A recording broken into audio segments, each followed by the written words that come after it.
हमारी ज़िंदगी के कुछ ऐसे फ़ैसले होते हैं जो आगे जाके हमारी ज़िंदगी को काफ़ी ज़्यादा ख़राब करना शुरू हो जाते हैं। जब हम उन फ़ैसलों को या उस तरीके से अपनी ज़िंदगी को गुजारना शुरू करते हैं ना, तो आगे जाके ज़िंदगी में काफ़ी प्रॉब्लम आना शुरू हो जाती है। तो हम मिडिल क्लास लोगों के लिए काफ़ी ज़्यादा जो है ना वो मुश्किलें आने शुरू हो जाती हैं। अगर आप वाकई कुछ ना कुछ जो है वो बचत करके अपने घर को बना सकते हैं, तो यकीन जाने ये आपके लिए बहुत अच्छा होगा।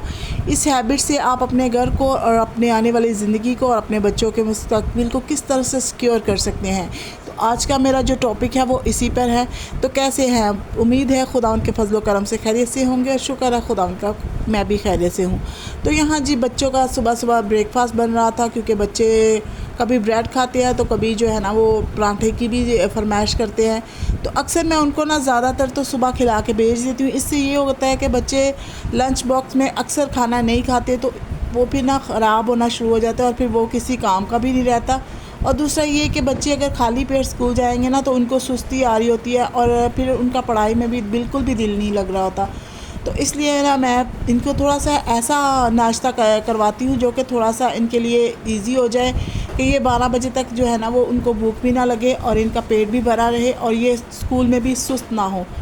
तो यहाँ मैं इनको ना सिंपल अंडा पराठा ही बना के दे रही थी और साथ में चाय देती हूँ, ताकि ना कभी ऐसा होता है कि मैं इनको मिल्क शेक भी देती हूँ, लेकिन कभी कभार ये खुद ही ज़िद करते हैं ना, तो फिर थोड़ी बहुत चाय भी मैं इनको दे देती हूँ। हालांकि चाय बहुत कम दे रही होती हूँ सुबह के टाइम, जब ये स्कूल जाते हैं ना ख़ास तौर पे, तो चाय बहुत कम देती हूँ।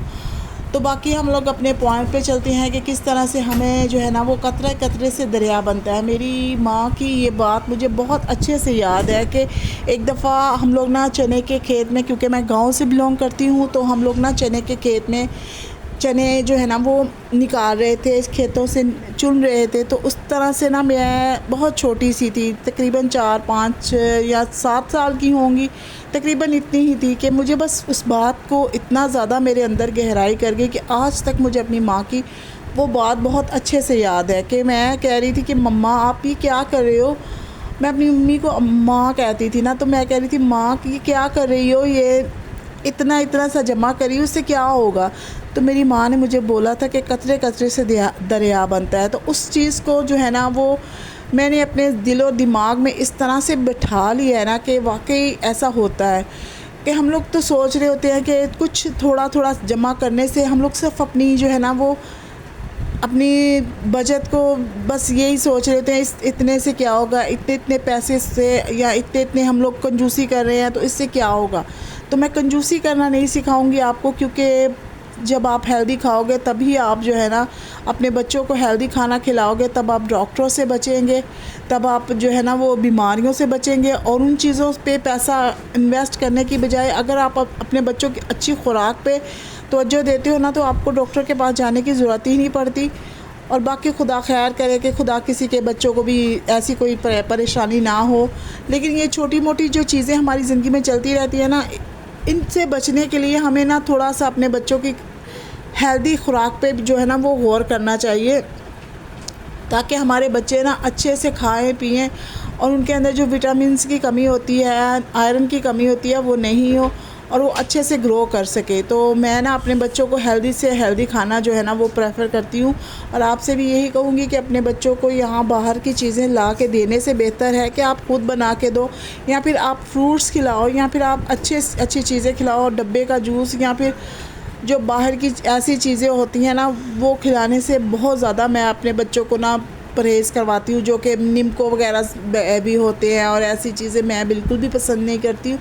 मैं भाई हेल्दी खाना खाती हूँ, क्योंकि एक तो मैं गांव से बिलोंग करती हूँ, मतलब बिलोंग ये कि मेरी माँ गांव की थी और मेरे जो डैडी थे ना, अब्बू थे ना, वो शहर के ही थे, लेकिन वहाँ आना जाना था, तो वहाँ की तरबियत भी जो है ना वो हमारी ज़िंदगी में बहुत असर किया हुआ है उसने। तो दूध दही और फ्रूट्स और गोश्त और ये सब चीज़ें मेरे समझ ले कि मेरी एक कमज़ोरी भी हैं और मेरी खुराक भी है। मैं इन सब चीज़ों को बहुत ज़्यादा प्रेफर करती हूँ कि मैं इन सब चीज़ों को ना खाना पसंद करती हूँ। मैं कोशिश करती हूँ कि अपने बच्चों के अंदर भी इन सब हैबिट्स को जो है ना वो अडॉप्ट करूँ, ताकि मेरे बच्चे आने वाली ज़िंदगी में हेल्दी खाएं और खुश रहें और उनके अंदर वो चीज़ें की कमी ना हो जो कि हमें बाद में आयरन के शरबत से या विटामिन डी की गोलियों से पूरे करने पड़ते हैं, वो ना करने पड़े। तो बाकी ये कि जोड़ने की बात कर रही थी कि किस तरह से आप थोड़े थोड़े बजट से भी अपनी सेविंग कर सकते हो, अपने बच्चों के लिए एक अच्छा मुस्तकबिल बना सकते हो। तो आप सिंपल ना, जैसे पहले की औरतें करती थी ना, एक सिंपल सा आप जो गुल्लक होता है ना वो रख लो। उसके अंदर आप यकीन जाने आप ज़्यादा नहीं डाल सकती, कोई 100 डाल दो, 50 डाल दो। तो अगर आप वही डालना शुरू करोगी, अगर आप ज़्यादा डाल सकते हो तो 1000 डाल लो, 500 डाल लो। तो वो जितनी आप रोज़ की कर सकती हो सेविंग, 10-20 जितनी भी, 50 जितनी भी कर सकती हो, ये आप आराम से उस गुल्लक में डाल लो। बड़ा सा गुल्लक ले लो और बिल्कुल उसे भूल जाओ कि मैंने कुछ रखा हुआ है अपने घर में, या फिर मैंने कुछ मैं इसको जमा कर रही हूँ। ये बस ऐसे समझे जैसे आप रोज़ की दूसरी चीज़ों पे ख़र्च कर रही होती हो ना पैसे। तो ये रोज़ का जिस तरह आप खाना खा रही हो या सब्ज़ी लेके आ रही हो या कुछ भी कर रही हो, तो ये रोज़ की आपने रूटीन बना लेनी है बस, कि इसमें इतने पैसे मैंने जो है ना वो डालने ही डालने हैं। अगर कम है तो कम डाल दे, ज़्यादा है तो ज़्यादा किसी दिन डाल दे। तो इस हैबिट्स को अगर आप अपनाएंगी ना, तो यकीन जाने ये हैबिट्स आपकी ये काम आएगी कि अगर ज़्यादा पैसे आप कमेटियाँ डाल रहे हो तो वो सबकी नज़र में होती है। लेकिन अगर आप इस तरह से पैसे जमा करते हो ना, तो ये किसी की नज़र में नहीं होती। अगर आप किसी को बताओगे तभी आपको किसी को पता चलेगा ना कि आपने किसी घर में किसी कोने में गुल्लक छुपाया हुआ है या आपने उसमें पैसे डाल रहे हो। और ये जो चीज़ है ना, ये अगर हो सके तो अपने हस्बैंड से, अपने बच्चों से भी छुपा के रखें कि आपने कोई गुल्लक या कोई ऐसा गल्ला रखा हुआ है अपने बहन भाइयों से या अपनी जो दोस्तें वगैरह। क्योंकि ये समझ लें आप कि आपका बस एक जो है ना माइंड सेट इसको बना ले कि आपने बस एक साइड पे इसको रख देना है, और फिर इसको तभी आपने जो है ना वो तोड़ने की कोशिश करनी है कि जब आपके ऊपर या तो बहुत ज़्यादा खुदा ना खास्ता मुश्किल आए, या फिर ऐसा हो कि आपको कोई ना कोई चीज़ अपनी घर की लानी हो या अपनी कोई ख्वाहिश पूरी करनी हो। और हाँ, सबसे बढ़कर ये कि हम छोटी छोटी चीज़ों को मार्केट जाते हैं, छोटी छोटी चीज़ें हम ऐसे ही उठा के ले आते हैं, हालांकि हमारे घर में उन चीज़ों के रखने के लिए भी कभी कभी जगह नहीं होती, सिर्फ अपने शौक़ के लिए। तो अपने जो शॉपिंग का जो आपका है ना, उसमें भी आप ये चीज़ें को शामिल करें कि हाँ ये मेरी ज़रूरत की है या मेरे शौक़ के लिए मैं ले रही हूँ। तो इस चीज़ को भी आप नोट करके रख लें कि मैं किसी भी चीज़ को फ़जूल में ला के एक तो अपने घर की जगह को कम कर रही हूँ, क्योंकि हम मिडिल क्लास लोगों के घर भी बहुत छोटे होते हैं। और दूसरा ये कि इन पैसों को भी हम वेस्ट कर रहे होते हैं, फिर ये चीज़ें हम इधर उधर फेंक रहे होते हैं, जगह भी नहीं होती हमारे घर में।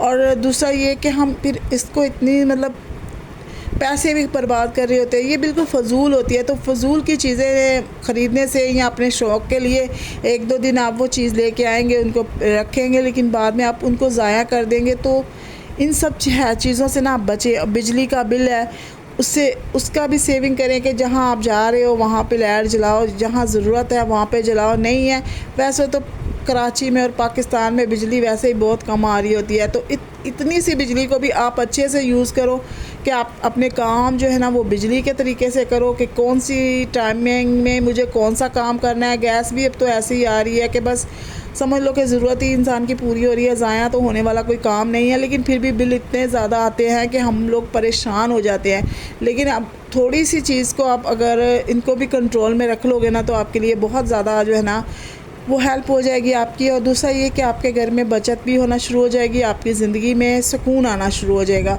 मतलब फ़जूल खर्ची जो है वो बंद हो जाएगी और आपकी बचत भी होना शुरू हो जाएगी। तो मैं अपने घर में यही तरीका अपना रही होती हूँ कि फ़जूल की पिकनिक, फ़जूल की शॉपिंग, फ़जूल के जो है हम लोग शॉपिंग मॉल जा रहे होते हैं, फ़जूल का हम लोग घूम फिर रहे होते हैं बस। तो फ़जूल जो है ना वो जितना भी हो सके, आप गाड़ियों में बैठ के इधर उधर जा रहे होते हैं, रेस्टोरेंट में खाना खा रहे होते हैं, तो इससे क्या होगा, आपका पैसा भी ज़ाया होगा और आप सिर्फ शो के लिए, शो ऑफ़ करने के लिए कि हम लोग भी रेस्टोरेंट जा रहे हैं, हम लोग भी पिकनिक मना रहे हैं, हम लोग भी ऐशो इशरत करें। लेकिन एक बात मैं आपको बता दूं कि ये दिल का सुकून नहीं है।